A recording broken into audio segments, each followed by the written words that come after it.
Well, the Washington Free Beacon reporting that Biden's energy loan czar, he's the guy in charge of that huge $400 billion fund for new green energy projects, founded a trade association that may now be selling access to him. Talk about conflict of interest. With me now from House Oversight and House Armed Services Committee, Congressman Pat Fallon. Congressman, great to see you. Thank you for being here. We'll talk about the possibility of conflict of interest in a second. But first of all, this $400 billion slush fund on green energy. We've seen this before, by the way. We saw it with the Obama administration, but on a much smaller scale. They never went above $100 billion. But all those failures that those slush funds funded, Solyndra, Fisker was the car company, A123, a battery company, they all failed. Is there any indication that this slush fund will be any more successful? No, David, it's going to be just a failure on a grand scale. And like so many people have pointed out, this is really just a redistribution of taxpayer wealth into the Democratic Party coffers. This is the same Department of Energy section and department that took and failed with Solyndra. That was a $500 million price tag. And now these folks are doubling down because of the inflation, quote unquote, the Inflation Reduction Act and the Infrastructure Act. Yeah. Because it's absolutely it's mind-boggling because it's that program from Obama on steroids. So the man in charge of this $400 billion fund is a guy named Jigar Shah.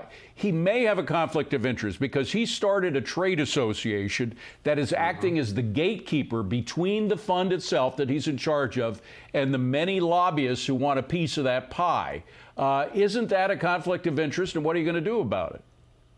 It's the definition of a conflict of interest because this fellow, when he goes back into the private sector, I'm sure this roundtable that he founded would be more than happy to give him his due and give him his cut, if you will. He also was on the board of directors of Clean Tech, I believe, and they just got a $3 billion with a B, $3 billion grant. So what we can do about it in divided government is we do have a slim majority in the House.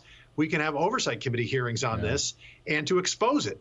Because if we can expose it, then maybe the people will demand some accountability. Well, we'll help in exposing it. I want to switch real quickly to our military readiness, which is of great concern right now. Thousands of military recruits, we are under where we should be in terms of getting them. One reason might be because of the military's insistence of these woke DEI sort of courses and also mandates that a lot of people didn't join the Marines for or didn't join the Air Force for.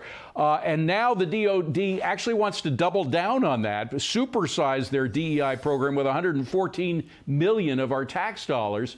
What do you plan to do about that? I think we should defund it, absolutely.